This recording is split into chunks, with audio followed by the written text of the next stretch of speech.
Hello friends, आज मैं आपके लिए लेकर आई हूँ जीत आपकी के चैप्टर नंबर 4 का पार्ट 2। अगर आपने इससे पहले के वीडियोस नहीं देखे हैं तो जीत आपकी के प्लेलिस्ट पर जाकर जरूर देखें। पहला तरीका आसान लगता है लेकिन उसे अपनाने से समस्या बनी रहती है। दूसरा तरीका उतना आसान नहीं है लेकिन वो समस्या को जड़ से खत्म करता है। महत्वपूर्ण बात यह है कि समस्या को जड़ से मिटाया जाए। जिंदगी में हमारे नज़रिए के बारे में यही बात लागू होती है। कुछ लोग अपने अंदर की कड़वाहट और नाराजगी का इजहार करते रहते हैं और ये नज़रिया उनकी ज़िंदगी में बार बार जाहिर होता रहता है।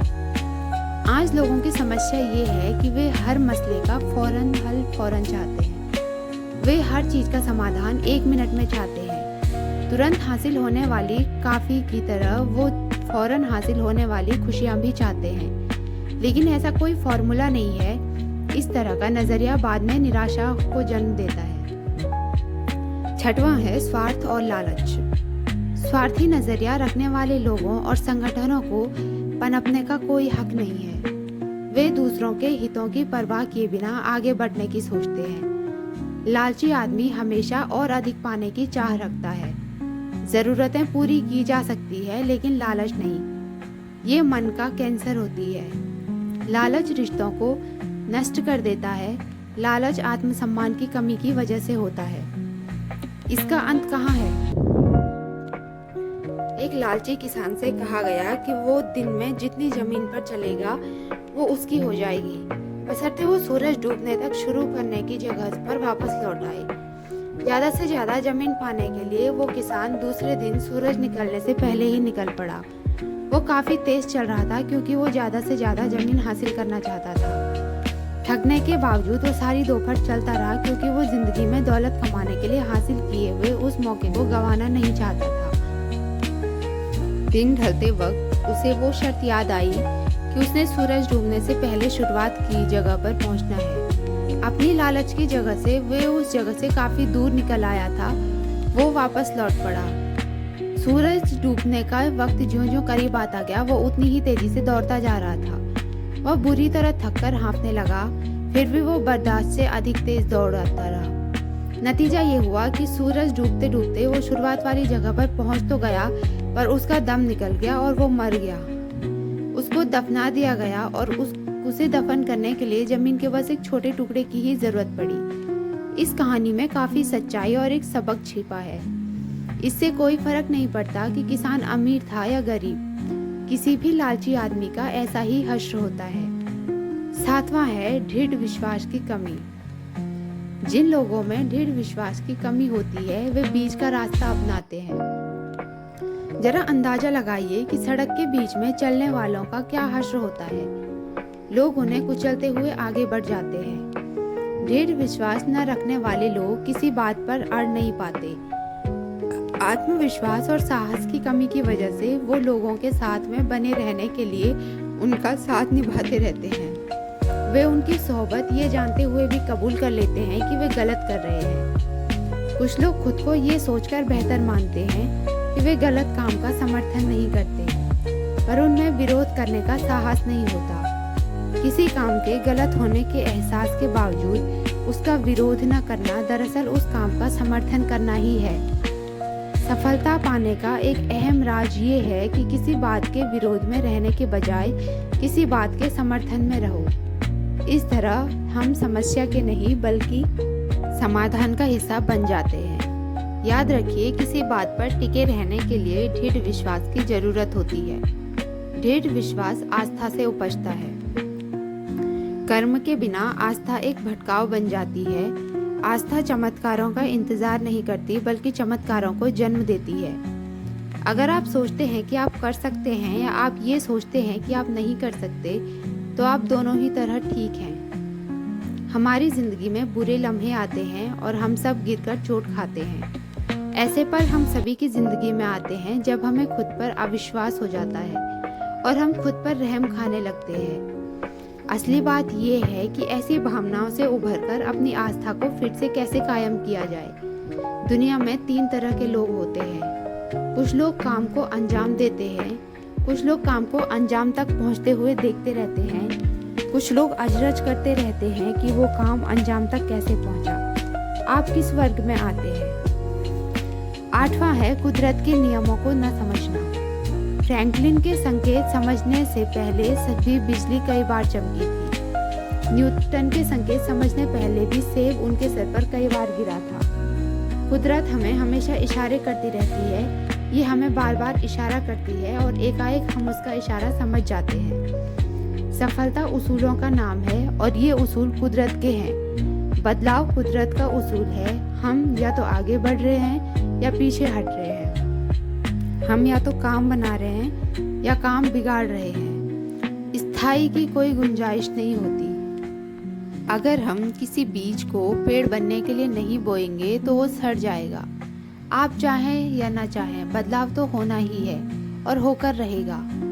हर तरक्की बदलाव का नतीजा होती है, पर ज़रूरी नहीं कि हर बदलाव की वजह से तरक्की हो। हमें बदलावों का जायज़ा लेना चाहिए और उन्हें तभी कबूल करना चाहिए जब वे वाजिब लगे। किसी चीज़ को जांचे बिना कबूल कर लेना आदमी का ढीला स्वभाव को दर्शाता है। ऐसा करना आत्मविश्वास और आत्मसम्मान की कमी की निशानी है। परंपरा के बारे में काफी कुछ कहा जा सकता है। केवल तरक्की के लिए तरक्की करना एक तरह की कैंसरग्रस्त सोच है। ये चारों ओर फैल रही नकारात्मकता है। ये तरक्की नहीं, बर्बादी है। सही मायने में तरक्की के लिए उसका सकारात्मक होना जरूरी है। सफलता किस्मत से नहीं, कुछ नियमों का पालन करने से मिलती है। वजह और नतीजे का सिद्धांत। सफल होने के लिए हमें वजह और नतीजे के सिद्धांत और काम एवं नतीजे के रिश्ते को समझना होगा। हर नतीजे की कोई वजह होती है। वजह और नतीजे का सिद्धांत बोने और काटने के सिद्धांत जैसा ही है। बोने और काटने का सिद्धांत ये है कि हम में कुछ बोने की इच्छा होनी चाहिए। इच्छा शुरुआती बिंदु है। हम जैसा बोएंगे वैसा ही काटेंगे। अगर हम आलू बोएंगे तो आलू की फसल काटेंगे, टमाटर की नहीं। काटने से पहले हमको बोना पड़ेगा, पाने से पहले दीजिए। ईंधन डालने से पहले हम भट्टी से गर्मी देने की उम्मीद नहीं कर सकते। कुछ लोग हमेशा देने से पहले ही पाने की उम्मीद लगा बैठते हैं। हम जब कोई बीज बोते हैं तो उसमें कई गुना अधिक फसल काटते हैं। अगर हम सकारात्मक बीज बोएंगे तो हमारी सकारात्मकता की फसल कई गुना बढ़कर मिलेगी, और अगर हम नकारात्मक बीज बोएंगे तो हमको नकारात्मकता की फसल कई गुना बढ़कर मिलेगी। लोगों की प्रकृति के नियमों के विपरीत जाते देखना कोई असाधारण बात नहीं है। किसान जानता है कि वो जिस दिन बीज बोता है उसी दिन फसल नहीं काट सकता। फसल तैयार होने में हमेशा कुछ वक्त लगता है। हम कम बोएंगे तो कम काटेंगे, हम ज़्यादा बोएंगे तो ज़्यादा काटेंगे। ये भौतिक विज्ञान के नियम जैसा है। हर क्रिया की बराबर शक्ति ही प्रतिक्रिया होती है। लोग अक्सर नतीजे बदलने की कोशिश करते हैं जबकि वजह बरकरार रहती है। हम अपने दिमाग को सकारात्मक विचारों की खुराक लगातार देते रहें, वरना नकारात्मकता खाली पड़ी जगह पर अपने आप काबिज हो जाएगी। जो बात जेम्स एरन ने अपनी किताब एज ए मैन थिंकेथ में कही है, वही बात कई पुरानी कहानियों में भी कही जा चुकी है। इंसान का दिमाग बगीचे की तरह होता है। हम अच्छे बीज बोएंगे तो बगीचा भी अच्छा होगा। अगर हम कुछ नहीं बोएंगे तो भी कुछ न कुछ तो उगेगा ही, और वो जंगली घास फूस होगी या कुदरत का नियम। हमारी जिंदगी का सच भी यही है। मैं तो एक कदम और आगे बढ़कर कहना चाहूँगा कि जंगली घास फूस अच्छी बीज बोने के बावजूद उगेंगे। इसलिए निराई का काम हमेशा जारी रहना चाहिए। हम किसी गिलास में पानी डालकर तापमान 0 डिग्री से नीचे ला दें तो पानी जमकर बर्फ बन जाएगा। इसमें कोई अचरज की बात नहीं है। ये कुदरत का नियम है। हकीकत ये है कि ऐसा होना जरूरी है। हमारे विचार ही नतीजों को जन्म देने वाली वजह हैं।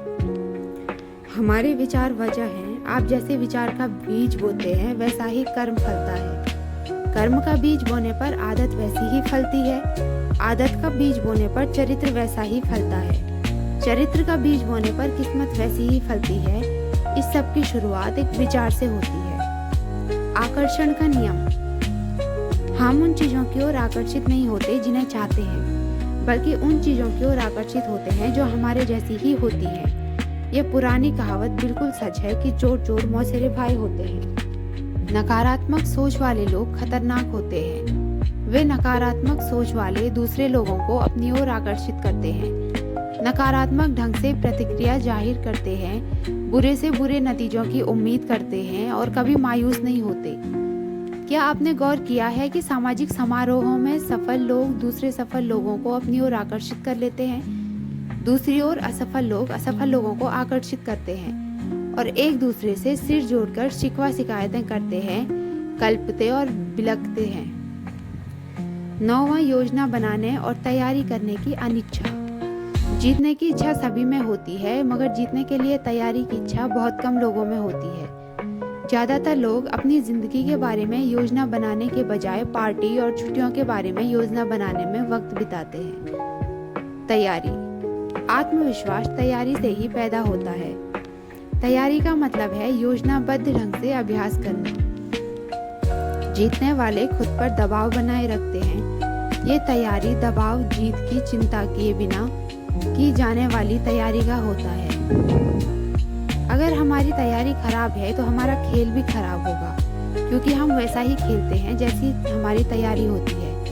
सफलता और असफलता के बीच उतना ही अंतर होता है जितना कि सही और लगभग सही के बीच होता है। जिस्म और दिमाग को पूरी तरह तैयार करने के लिए कुर्बानी और आत्म अनुशासन की जरूरत होती है। सामान्य बना रहना काफी आसान है, लेकिन सबसे बेहतर बनना काफी मुश्किल है। इसलिए कोई ताज्जुब की बात नहीं है कि सामान्य लोग आसान रास्ता अपनाते हैं। किसी क्षेत्र में सफलता दिलाने वाली बढ़त तैयारी से ही मिलती है। तैयारी बराबर मकसद प्लस उसूल प्लस योजना प्लस अभ्यास प्लस दृढ़ता प्लस धैर्य प्लस आत्मगौरव। फ्रेंड्स, आई होप आपको ये वीडियो अच्छा लगा होगा। जीत आपकी के आगे की वीडियोस देखने के लिए चैनल को सब्सक्राइब करें।